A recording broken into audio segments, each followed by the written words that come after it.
өдрийн төргийн Хүмүүнлэгийн ухааны сургуулийн ээлжид подкаст маань сонсын суралцсан подкаст маань үргэлжлэн явж байна. За тэгэхээр өнөөдөр зочин гэх үү хөтлөгч гэх үү ээлжид зочноо та бүхний танил тод агшигаа урьж оролцуулж байгаа. За тэгэхээр тод агшийн хувьд болохоор бас нэг онцлог байгаа. Юу вэ гэхээр өнөөдрийн битэрийн хийж байгаа подкастны гол зорилго маань ер нь сурж исэн сургуультай үргэлжлүүлээд багш болох. За энэний гол одоо давуу тал онцлог. За энэний бас нэг бэрхшээл гэх юм уу толгомцсон асуудал нь юу вэ гэдэг талаар хэлээ ярилцъя гэж бодсон юм аа. За агш. За ингээд багштай өдрийн мэнд хүргэе. За бас дээрэс нь үзэж байгаа хүмүүстээ бас өдрийн мэнд хүргэе.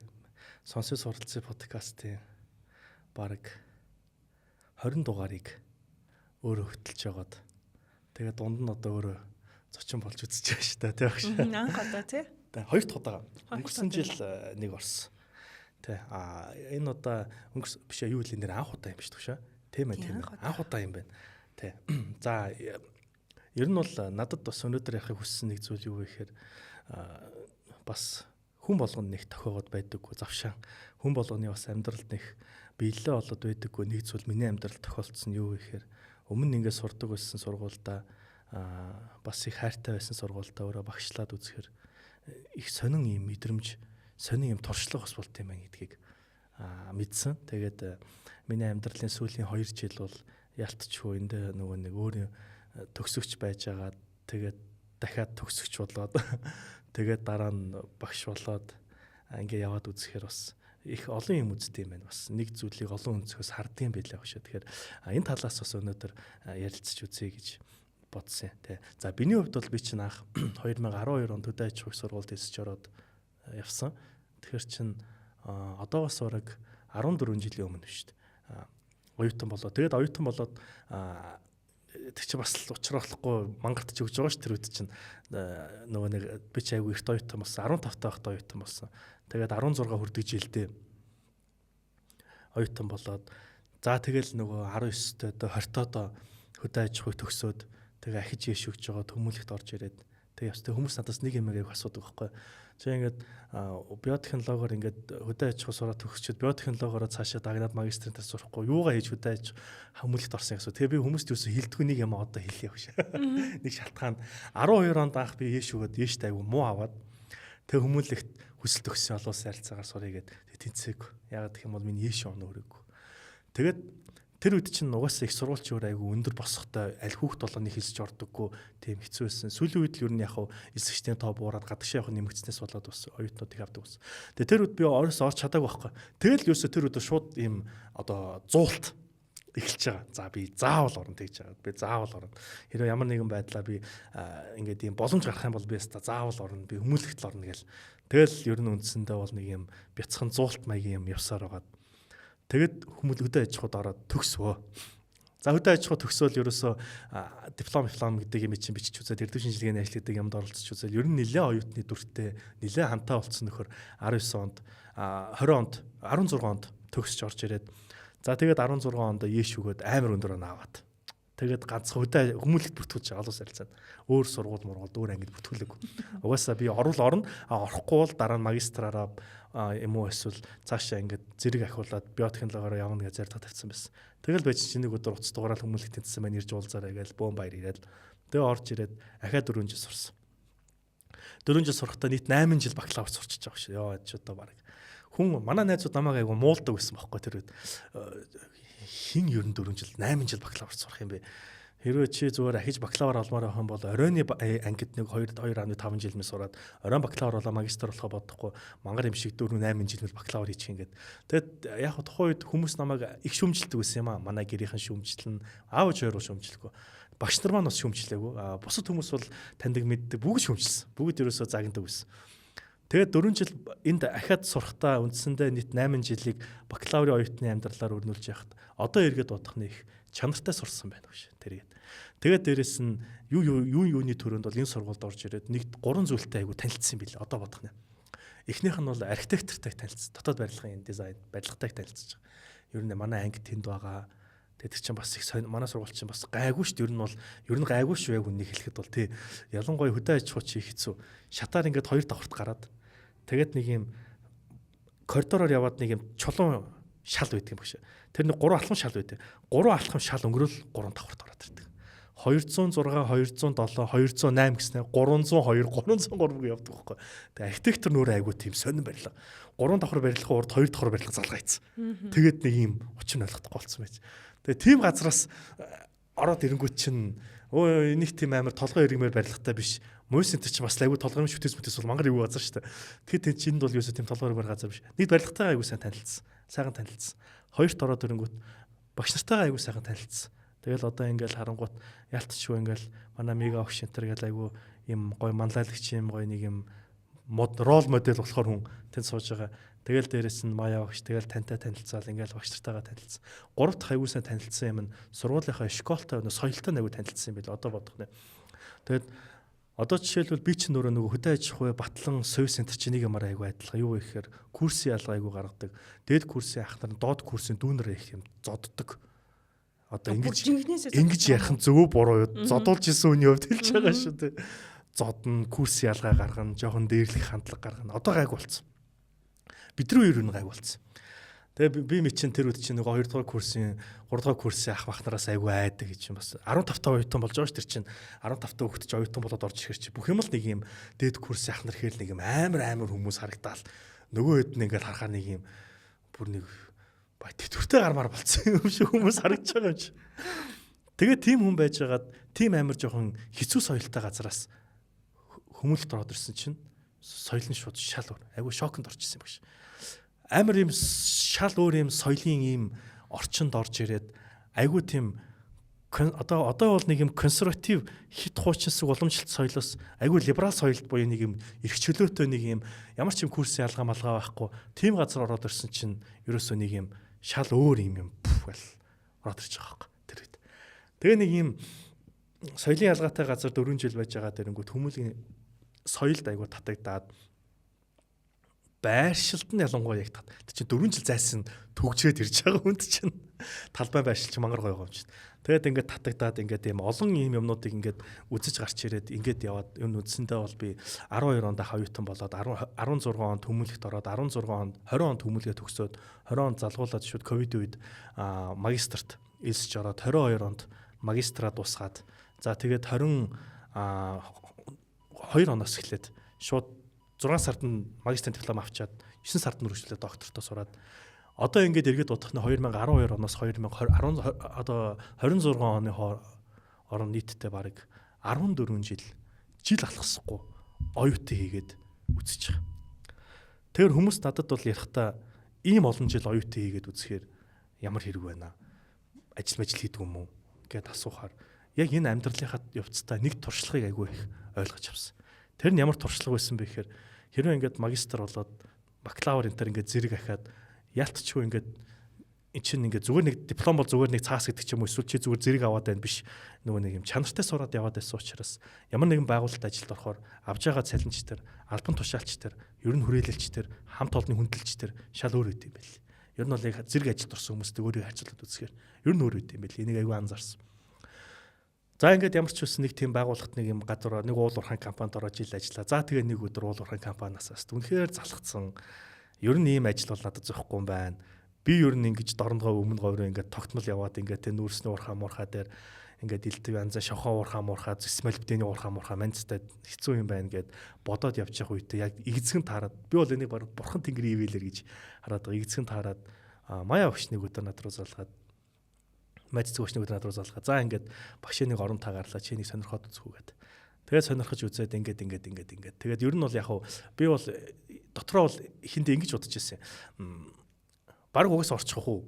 Ялтчихгүй. Чи нэгд хүмүүлгийн төгсөгч байна. Хоёрт угаасаа ингээд энэ угаасаа энэ калчер яг миний школ муу юм чи соёл мангар амархан авчин дээрээс нь манай багш нар байна. Ер нь бол бараг л ингээд сав гэж орчих юм болов гэж бодож ирсэн чинь тэгээгүй. Энд чинь бас эхлээд CV-г өгөө, CV-нээсээ тэнцээд, ярилцлага өгөөд, ярилцлагандаа тэнцээд, тэгээ хичээл орж үзээд, хичээлдээсээ тэнцээд тэгжиж эн чинь бас хэд хэдэн шалгуурыг давж иж орж ирсэн учраас ер нь бол тийм амархан бол байсангүй. Тэгээд яг орж ирээд манай сургууль бол намайг сурдаг гэсэн үесээ өөрчлөгдсөн байсан. Яг үнэндээ өшөд ковид чинь юмыг ингэж юм мангар урт хугацаанд пүп хөдлөвчлээ юм байна шүү дээ. Гів гинтэл онлайн хичээл ордог болол.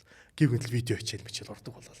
Тэгэл байжсэн чинь ингээл нэг юм Google Meet зэтгэл ерөөс нөгөө нэг амар танхимд ингээд суугаал багшийн яриаг ингээд сонсоол тэгэл ангийнхантайгаа хамт ингээд суугаал бие биенлүүгээ цаас маш шидэл тэгэл ширээн доогуура ундаа дамжуулаад ороомог дамжуулдаг байсан.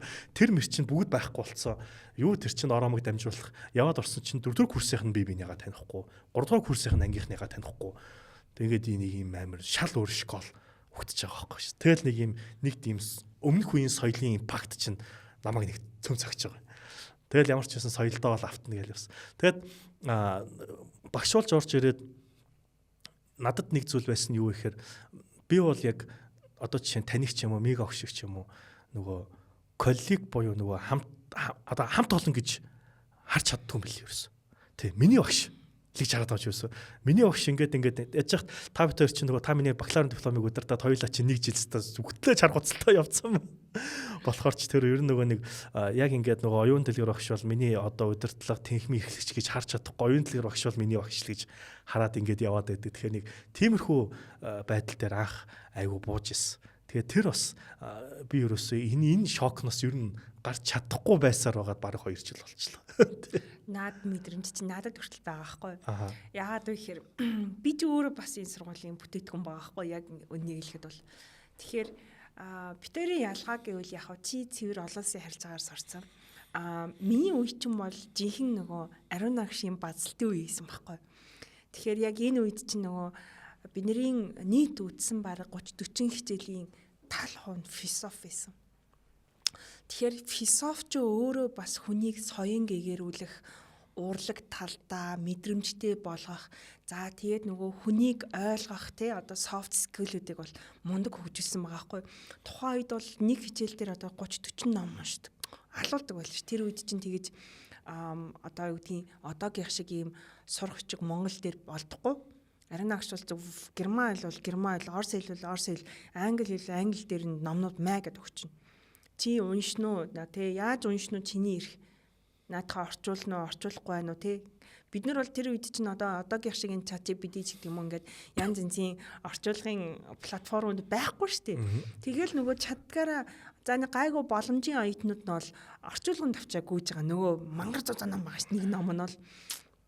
Тэгээ тэр зузаан номыг чинь зөвхөн нэг хичээл дээр л баг 10-20 ном ингэж чагсаалт өгч уншдаг байсан байгаа байхгүй. Тэгэхээр яг тэр үеийн нөхцөл байдлыг бидний одоо гол онцлог нь юу вэ гэхээр яг ингээд бидний үед бол маш их философи орсны одоо ач тус нь юу вэ гэхээр юмыг ингээд нөгөө чөлөөтэй сэтгэх сэтгэлийг нь айгүйх задлсан болоо гэж ойлгодог байхгүй. Яг хоо мэдээж яг нөгөө чи хоёрын хувьд бол ялгаа байгаа шүү дээ. Одоо жишээл олон улсын харилцаа тал руугаа би тийм их мэрэгшээгүй. Гэхдээ одоо би миний магистр гэдэг юм ингээд докторийн юмнууд бол ингээд өөр чиглэл рүү ингээд шилж явж исэн учраас бас нэг онцлогтой байгаа. Гэхдээ яг хүмүүст ухааны сургуулийг 2007 онд ингээд яг иргэн шил судлал гадаад харилцааны ажилтан гэдгээрээ төгссөн гол онцлог нь бас одоо ингээд миний ажил амьдралд ч гэсэн хэрэг болоо явж байгаа ийм зүйл байгаа байхгүй. Тэгэхээр яг чамтай адилхан яг миний хувьд яг тийм мэдрэмж байдаг. Өөрөөр хэлбэл би мэгмар сайхан багшийг те одоо мэгмар дорж ах шиг одоо улмаа ах шиг бол тий яг коллег гэж харахгүйгээр би яг багш гэж хардаг байхгүй. Ингээд багш даалгавар өгөхдөө бас айдаг, имээдэг тий. Одоо ингээд тийм мэрлэгчний мөртлөө та энийг ингээд хийчихөө гэсэн нэг юм нэг айхгүй гэсэн нэг юм айцтай гэх юм уу тий нэг юм эмээх маягийн юм байдаг байхгүй. Тэгэхээр эн чинь ингээд нөгөө тухайн хүнээсээ шалтгаалж байгаа л да бас нэг талаасаа зарим хүмүүс бол ингээд хүмүүжил гэх бах зарим хүмүүс нь бол одоо энэ хүний бас нэг юм ертөнцийг үүсэх үзлэнж гэдэг юм уу те нэг юм байгаах. Тэгэхээр тодын хувьд одоо ингээд цаашид ажил амьдралынхан гараа нь одоо ингээд эд нөгөө хөдөлмөрлөх насан дээр явж гин тийм ээ. За тэгэхээр ингээд багшлахад ер нь хэр байв. Одоо өөрөөр салбарууд дээр ажиллаж орж үзсэн гэж байна шүү дээ. Тэгэхээр анх багшлах ер нь дуртай байсан уу? Ер нь анх айгуу дуртай байсан. Тэ. Намайг анх багш болгосон хүн чинь ер нь яг ингээд одоо бодоод үзэхээр манай хөдөө аж ахуйн багш, хөдөө аж ахуйн сургуулийн багш маань намайг ингээд анх бакалаврын оюутнаа олгоод дипломыг удирдах байхдаа чи уул нь ярьж чаддгийм байна. Гэхдээ бас ярьж чаддгүй юм байна гэсэн юм надад ярихгүй юу. Потенциал нь байгаа боловч тэр яг ил гаргаж чадахгүй юм байна гэдэг. Тэгээд багш надад тэр үед яадаг гэсэн бэ гэхээр нөгөө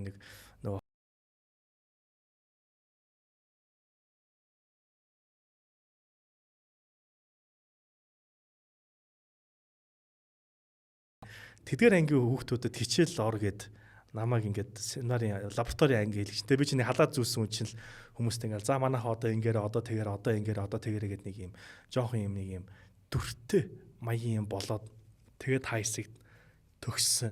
Тэр бол яг багш бол эхлэлийн тавьсан юм байна гэж одоо боддгийг. Тэгээд яг орж ирээд нэг юм багшийн ур чадвартай болгоод гаргасан хүн бол ер нь та байсан. Тэгээд би чинь нөгөө 2 дугаар курст ороод тань дээр ирж байгаа шүү дээ. Багшаа би нэг хичээл лекцэж орчоо гэл. Багшаа би энэ хичээлийг чинь нэг лекцийг ороод үзье гэх. Тэгээд та зөвшөөрнө. Тэр олон улсын харилцааны үндэс даяаршил хичээлийн 9 дугаар лекц буюу geopolitik гэдэг лекц та надад өгдөг гэсэн. Тэгээд би чи өөрөө лекцийнхаа презентацаа бэлдээд өөрөө ингээд ороод яриад ингээ. Одоо ингээ тэр үедээ өөрийгөө харьцуулаад үзэхээр тэр үед ер нь их тэнэг байж. Одоо бодох нь ер нь тийм заах арга зөөч байхгүй, ярих чадварч байхгүй, хүнд ойлгуулж чадахгүй. Тэгэл ер нь нэг юм бидаал тавьж байгаа амтэн шил ер нь хусдаг байсан юм бэл. Одоо бодох нь. Тэгээд та бас над дээр нэг удаа зөвшөөрөө нэлээд олон удаа зөвшөөрсөн шүү дээ. Тэгээд ингээд ингүүлээд тэгээд нэг юм ингээд за энэ лекцийг ингэж оруулаад тэр хичээлийн тэр лекцийг тэгэж оруулаад үзэнгүүт эн чинь өөрөө нөгөө нэг талаас айгүй их тэтгүүлэлж байгаа мэт бас нөгөө талаас надын хувьд бол асар их хариуцлага авч байгаа мэт ийм үйл явдал болчихно. За тэгэл ямар ч байсан нэг юм төгсөж дуусаад хамгийн анх Royal Academy-д би очсон. Тэнд бол олон улсын харилцааны багш аавна гэдэг. Би ч нөгөө тань дээр айгүй их таны хичээлийг баахан ороод нэг юм дүр авцсан нөхөр чинь очиж байгаа шүү дээ. Очоод тэгээд ингээл очингод бас л чадваргүй байсан гэдэг нь одоо ингээд тэр үед бодох байгаа байхгүй. Тэгээд би чинь Royal-д ороод тэнд 3 жил байх хугацаанд 1 жилийн хугацаанд 18 хичээл ордог. Тэгээд дээрэс нь нөгөө багшлах эрхийн сургалт гэдэг юмд сууж үзээд тэгээд тэнцэнээс чинь шүтээстэр нээлттэй боловсролын төвдөр багшлахын сургалтанд сууж үзээд ер нь яг багш идэг чинь ийм хүн юм байна.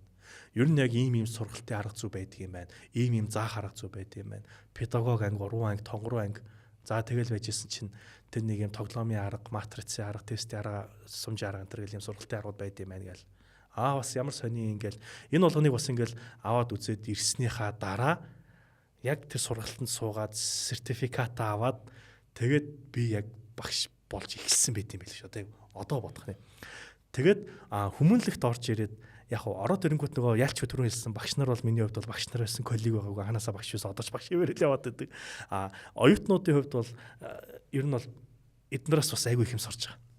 Тэгээд миний бол яг оюутнуудаас хамгийн сайн сурсан зүйл юу гэх юм бол би нөгөө өөрөө тэр хүний оронд өөрийгөө тавьж тэдний төвшөнд бууж ирээд тэгээд өөрийнхөө ярьж байгаа юмаа өөрөө сонсоод үзэхээр ийм амар дээгүр юм яриад байснаа дараа нь ойлгож байгаа байхгүй.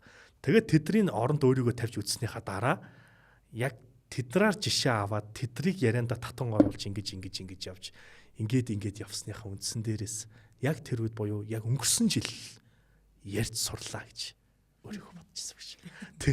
Тэрнээс биш өмнө нь бол ерөөсөө нэг юм амар би халаалт маягийн юм яваад байсан шиг байгаа. Тэгэхээр яхав биш. Анх бол багш болохтой бол айгүй дуртай байсан. Сони юм байна. Ялангуяа их сонир багш. 8 жил оюутан байгаад үзсний дараа угаасаа их сургууль гэдэг бол амьдралын нэг хэсэг юм байна гэдэг юм даалт ухамсар ингээд ороод ирсэн. Тэгэл ерөөсөө миний амьдралын нэг хэсэг бол их сургууль. Би угаасаа их сургуулаар ингээ өмөжөөд явсан. Яж хат 10 жил тогтоос нэг юм сургууль гээл. Тэгэл бага анги дунд анги ахлах анги нэг юм сургуулаар яваад. Тэгэл их сургууль 8 жил мэл ингээл яваад үзэнгүүт ер нь миний амьдралын нэг хэсэг бол ер нь сургууль юм байна. Би бол ер нь нэг юм сургуулаас олдохгүй юм байна гэдэг нэг юм ухамсар өөртөө өгснөхийн дараа уул уурхайн компанид ажилд орж үзэх үедл хоёр дахь шоко авч байгаа юм да. Дуртайг хувьд бол харин дуртай байсан ялтаж. Одоо ч гэсэн ер нь айгу дуртай. Би тэгсэн чинь багшийг амар дургүй байсан байхгүй.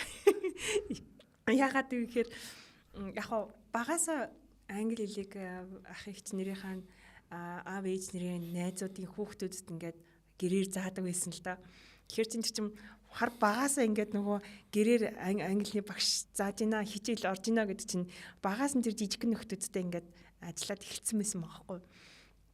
Тэгээд явж агаад хүмүүлэгс төгсөн чинь амар төгсөөд те амар том юм батсан маш та яам аманд орно шууд хилмат болно гэл амар том өрөөдөлтэй хүн явж исэн чинь яасан гэсэн нөгөө энэ тэнд анкет өгөөд явуулсан чинь байхгүй нөгөө MCS-ийн шалгалт өгсөн чинь тэр чин тоон дээр ундын магаад те тэгээ тооноос зогтож явж исэн хүмүүс чинь тэгээд 9 сарч болох гэж идэг ажлын талбарч бэдхүү одоо ингээл нөгөө тэг годамжинд тэгээ ажилгүй хүмүүсийн тоонд нэг хүн ингээл явж байгаа шүү дээ.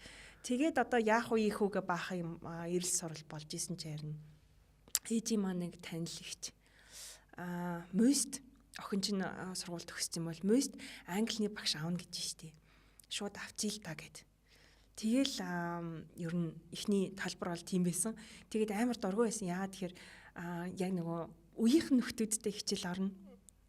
Үеийнхэндээ хичээл заана гэдэг чинь айгүй ичмэр ихгүй миний хувьд бол. Тэгээд яг хаа жоохон одоо насны зөрүүтэй хүмүүст бол хичээл орох бол өөр. Гэтэл яг ингээд нэг үеийнхэн хүмүүст хичээл заана гэдэг чинь амар ягаад ч юм ичмэр байсан байхгүй.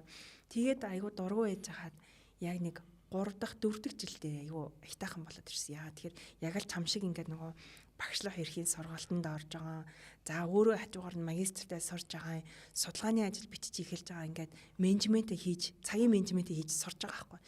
Тэгээд багшийн хамгийн гоё давуу тал нь юу гэдэг вэ гэхээр зуны яг зөв биш. Зуны 3 сар. Наа чинь бол ерөөсөө флексд ганц зүйл шүү. Харин тийм.